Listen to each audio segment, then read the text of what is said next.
Have you ever been underestimated? Have you ever sat in the shadows, silent, while people around you assumed you weren't capable of something extraordinary, until the moment came when you proved them wrong? This is one of those stories. She wasn't a celebrity. She wasn't even part of the official team. She was quietly cleaning her rifle in the corner, unnoticed, almost invisible, until a special forces sniper turned to her with a question that would change everything. Can you hit 3,827 meters? And what happened next became the kind of story soldiers whisper about for years. Before we dive deep into this incredible tale, make sure you hit that subscribe button because we bring you stories of courage, sacrifice, and extraordinary human spirit that you won't find anywhere else. The forward operating base was alive with routine chaos. Helicopters thumping in and out, radios crackling with static-laced orders, soldiers moving in rhythm with the constant hum of a war zone. Amid all the noise, she sat alone under the shade of a sand-colored tarp, carefully cleaning her rifle piece by piece. To anyone walking by, she looked like just another support shooter, part of the unit's extended attachment. Not someone to notice, not someone to expect much from. Her name was Captain Elena Markovich, a dual-trained markswoman with a history so classified most of her file was redacted. Born to immigrant parents in Eastern Europe, raised in the American Midwest, Elena had grown up with rifles before she learned algebra. Hunting deer with her father had taught her patience, discipline, and a love for the stillness of a steady aim. By the time she was 20, she had already broken range records in competitions no one outside the community ever heard of. But unlike most, she didn't chase medals. She chased silence, the meditative state of lining up a shot, breathing into the moment, and making time itself pause between heartbeat and trigger pull. To her, shooting wasn't about glory. It was about control. It was about calm in a world gone mad. That's why, on this day, she sat cross-legged, rifle across her lap, a cleaning rag in hand, lost in her ritual while the Special Forces team around her planned an operation. They were some of the most elite warriors on Earth. Men whose names never made newspapers, but whose missions shifted the course of history in ways civilians never knew.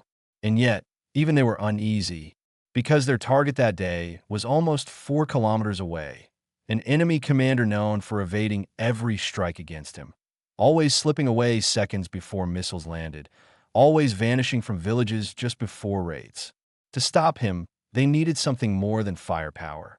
They needed precision beyond what most would even attempt, at the edge of the planning table. One of the senior snipers, an operator with 2 decades of experience in kills that haunted his dreams, leaned back, rubbing his temples. "The shot's impossible," he muttered. 3,800 meters in desert wind? No way. It was then that his eyes fell on her, the quiet figure still cleaning her rifle, saying nothing, asking nothing.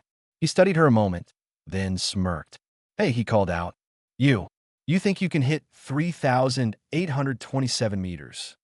The tent went silent. The men turned, some chuckling, some raising eyebrows. She didn't look up right away.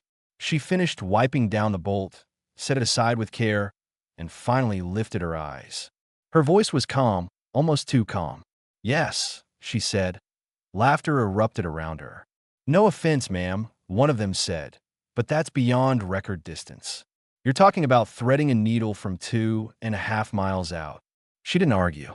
She didn't boast. She simply replied, "If you spot for me, I'll take the shot." That single sentence changed everything. Minutes later, she was prone on the rocky desert floor, her rifle braced on a custom bipod, her cheek pressed to the stock. The sniper who had asked her stood beside her now, binoculars raised, still half convinced this was madness. Around them, the team set up security, scanning horizons for threats. The wind whispered across the sand, unpredictable and cruel. At nearly 4,000 meters, even the Earth's curvature began to matter. A bullet fired here would take nearly 9 seconds to reach its target, 9 long seconds in which gravity, air resistance, and wind shear would all conspire to drag it off course. At that range, even the heat shimmer off the desert floor could bend a shot. But Elena didn't see obstacles. She saw variables. She calculated them the way musicians calculate rhythm, the way chess players calculate moves ahead. Each adjustment of her scope, each click of elevation, each breath in her chest was part of a silent equation. The spotter glanced at her. You sure about this? Her answer was simple. Call it. He gave the windage. She listened. She trusted. Her finger brushed the trigger, not pulling, just resting as if asking permission. Time slowed. The world narrowed to crosshairs dancing on a target so distant it looked like a speck. She inhaled. She exhaled. And on that pause between heartbeats, she squeezed. The rifle thundered. The bullet leapt into the sky. For nearly 9 seconds, nothing happened. Then, through the spotter's scope, the impossible unfolded. The distant figure staggered, dropped. Direct hit. A commander who had evaded drones, bombs, and battalions silenced by a single shot from a woman most of them had underestimated. Silence followed. No one spoke. Then, slowly, the spotter lowered his binoculars, his voice breaking into disbelief. Holy, she made it! The team erupted, not in cheers, but in stunned awe. They weren't just witnessing skill. They were witnessing legend. From that day forward, no one called Elena just another shooter. Among Special Forces circles, whispers spread of the woman who had made the impossible shot. The distance, 3,827 meters, became a number spoken with reverence. It wasn't official. It wasn't in record books. But to the men who were there, it was truth. When she returned to her corner of the base later, she didn't celebrate. She didn't brag. She simply sat back down, rifle across her lap, and began cleaning it again, piece by piece, as if nothing extraordinary had happened. Because to her, it hadn't been about glory. It had been about precision, about calm, about doing what needed to be done. That's the story of how a quiet woman, overlooked and underestimated, proved that greatness doesn't shout, it whispers through action.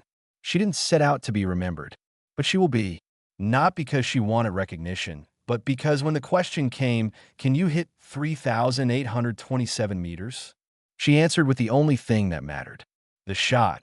And if that story gave you chills, don't forget to subscribe, because we bring you more untold tales of hidden courage, impossible odds, and extraordinary people who remind us that legends are not born.